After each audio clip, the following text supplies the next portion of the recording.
This game's intense. They were just like, how do we... Look at the brain and the skull in the back. God. And you can just see the tongue just hanging out in the front. You gotta go deep, right? So carotid and jugular, so you can get vein and artery. So they're bleeding out and they're suffocating. Oh, man, what's going on?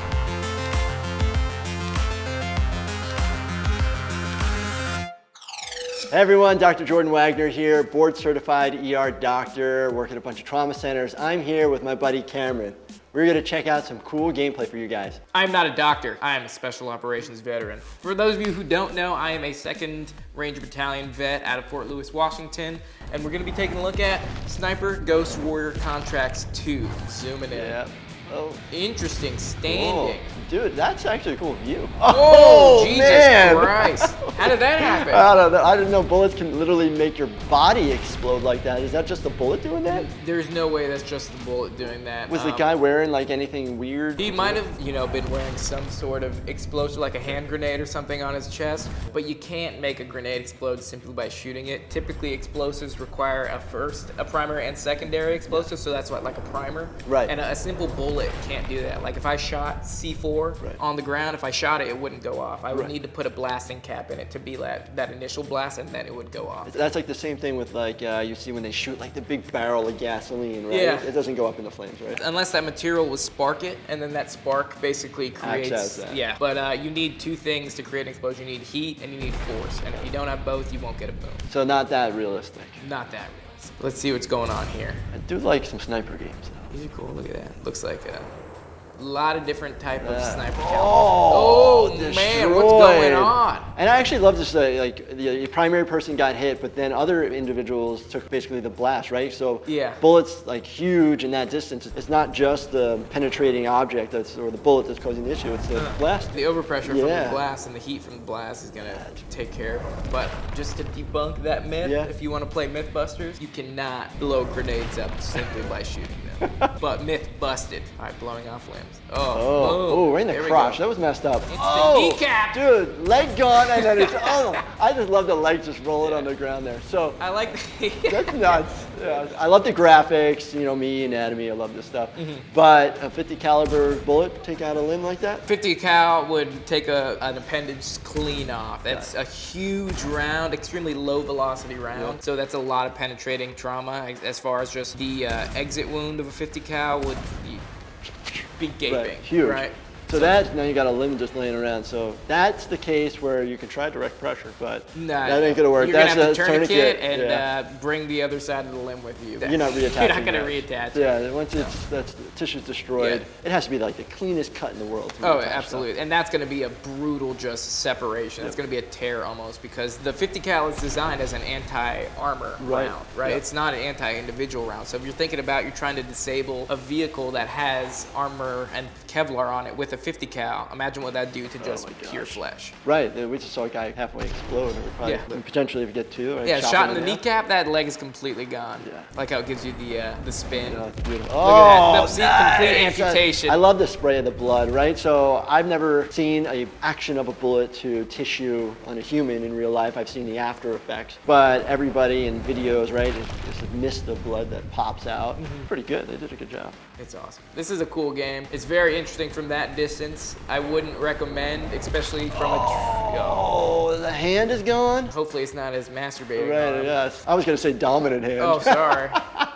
You're gonna need that, buddy. Look at this going straight through. That is accurate. Dudes just capsizing like that. That's fairly accurate. Well, because you're just getting hit. You don't even realize you're gone. Just fold and you're not gonna feel pain right away. You're just gonna be like so out of it. You're like, what the hell? You're not gonna know it hit you. Right. But standing with a 50, if this is a 50 cal rifle, standing and shooting wouldn't be your most preferred method of engagement. There's different firing positions. Typically, most sniper systems have bipods, or you more carry a tripod with you and shoot from tripod. But typically, snipers want to shoot on bipod in a very stable and level position. So standing, you're losing a lot of stability there, and you're losing accuracy. Oh my gosh, this is just like that's pretty close range too. That is extremely close range. Wouldn't even need to dial that. So you're not gonna die immediately from getting, these guys are dying. You're not gonna die when your limbs are shot off. This is messed up.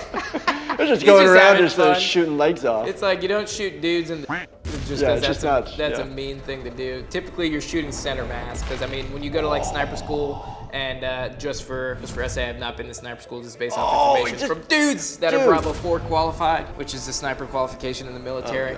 But typically, you're training on E-types, which are 20 inches across and 40 inches tall. Yeah, this dude's just going wild. So we got a head exploding. That could happen, right? So you take off a limb. You know, you're breaking through bone. You know, the skull is thick bone, but not that thick for this. Not that thick for this round. Yeah, that'll just make a good painting on the wall behind it. You're done, and then the guy's arm just got taken off at the elbow or mid-forearm. I love these replays. Look at this. These are great. Right out. I don't want that bullet coming at me. Making the grass grow. Wow. Oh, center mass. See, that's a clean shot. And it's straight through, right? So it's right through the body armor. Yeah, right through the body armor. Because it's not rated for that stuff. It's not rated for, especially for that type of round. That's a hot round right there. It's your armor won't do anything for 50 unless you know. I mean, that's what it's designed to do, is penetrate right through armor. And it's like kind of the classic thing we say, like nothing's 100%. So it's bulletproof, but it's more bullet resistant, right? Exactly. Okay, it looks like you got a little counter sniper operation.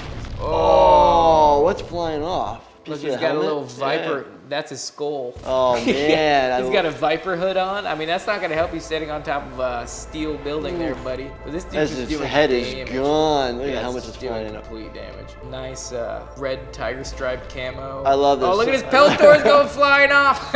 So he loves Cameron loves the headgear. I love the bone fragments, and that amount of blood isn't really like a splatter of juice. God. But you can see brain matters. Good job. Is it anatomically correct? No, they're doing a pretty good job anatomically. Oh my God! Look at that dude's helmet just flying off, ripping wigs. I just can't get over the fact that he's shooting all these shots from the knee. That's like a pet peeve of mine. Like, get in the prone, dude. Right. Is this two? Is that jaw? Yeah, is a jaw coming off? Hard to tell. This game's intense. They were just like, how do we? Look at the brain and the skull in the back. And you can just see a tongue just hanging out in the front. Oh, nice. Yeah, that's a compound bow. Every time I see a compound bow in military, I'm thinking Rambo. 100%. Yeah. If you think about it, it's a great tool to have just because it's silent, right? You're not giving away any position. And in close range combat, I mean, an arrow can do a lot of penetrating damage just like that. Right to the head. Not to mention, you can go and grab your arrows, so you're always having a constant supply of ammunition. And these are all crazy close range. And just everybody know, go for the neck. Jugular. Jugulars in there, bleed out. Get your carotids. Yeah. Blast off! Do these even exist in the military? I don't think so, man. I've never seen an exploding arrow tip. Ooh, look at that. Look at this, crossbow? So they're gonna use different, exploding bolt, look at that. So the question ends up being, is a compound bow or a crossbow better? It seems like crossbow is like the in-between, right? So just a better accuracy, maybe? Possibly better optics that can be attached to it. He's got a red dot on. Oh, okay, nice laceration, left side. You gotta go deep, right? So carotid and jugular, so you can get vein and artery. So they're bleeding out and they're suffocating. And then the question ends up being, how quickly do you actually die? How quickly do they? So it actually, if you don't put any pressure to that area, it's like 2 minutes maybe. 2 minutes? And they're gargling. They're making they're gargling. If you put pressure to the area, you're gonna slow it down, right? And then if you actually get both sides, maybe like 15, 30 seconds. Stab. Oh, nice. Feeling stabby. Yeah, definitely the right area. Don't do that at home, kids. You're just pumping blood out of it the entire time. Yep. I don't like, dude. The guy's looking at you like, you just stabbed my neck. Oh, there we go. Is that straight through, huh? Oh, yep. It's all, he's just gonna be stabbing people in the neck. Yeah, so we got some nice, I like it's like pressurized, like arterial bleeding. Oh, he's trying to fight back. Poor guy. Terrible triad. Hit that outside aspect. That dude's of not the knees. dead. There you go, break the kneecap. Yeah, you tear like ACL, medial collateral ligament, medial meniscus. Like kicking right in the nuts. Break the neck. Boom. You can't break the neck like that. If you have enough force, right? You need a lot of force. You need a lot of force, and it's a high cervical, but it's like a chiropractic treatment, right? You know, they do that. It's called HVLA, high velocity, low amplitude. Ooh, nice. A chop. Chop to the throat, incapacitate for a couple seconds. Can't breathe. Is that like and then just tracheal damage? Yeah, so you got your thyroid cartilage right there, and then your cricoid cartilage right underneath. And so you can cause damage, and then actually inflammation, and mess with the vocal cords, and feel like you can't breathe. A knee to the face. Punch to the face. I mean, you can knock somebody out, right? You're not gonna kill you're not gonna kill them. Just concuss them. They're like juggernaut status type down. I've never had to wear one of those like, you know, highly padded up stuff. You can't move, right? I mean, you can. You're just extremely slow. Like as far as just all that equipment. I mean. Right. Oh. Stab. Yeah, just stab. Damn. I mean, typically the more stab wounds. More holes, the better. Yeah. One stab. Don't stab each other, please. Don't stab. It's a video game. It's a video game. Oh, got it.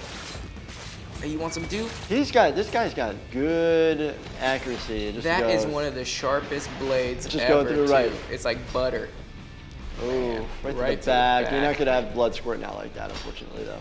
It's just gonna go right into the tissue. Oh, really? You don't have vessels out in the back there that will actually spray like that. Oh, there's your Achilles. That's messed up. Gnarly. Yeah, it's Pet Cemetery. You know the scene where the little kid's underneath the bed and he slices his he slices his Achilles. That's a gnarly scene. And you slice your Achilles. It's not your calf muscles are not attached anymore now, right? So you just won't be able to flex off that foot. Oh, right through the metatarsals. That's Imagine not if that was a steel toe, though. If that was a steel toe. But it should be above it, right? It's just where the laces are. So you should be able to put through that. I love seeing the anatomy of things exploding and blowing up. Dude was stabby as hell. If stabby is a feeling, that guy was feeling stabby. Anyways, check me out on Dr. ER, and Cameron's got something sweet to tell you. Yes, I do. If you guys want to hear more from me and Israel, check out Pop Culture Field Manual Podcast. It's a podcast that talks about everything pop culture with a military twist. If you want to check out more videos like this one, check out Gamology on YouTube and Facebook. Dude, I love sniper games. They're so much fun, you know. I'd rather be sitting in the back, shooting things from a distance, and that 50 cal just exploding limbs, heads, bodies. Video games, That's right. I mean, what little kid doesn't want to be a sniper when he grows up?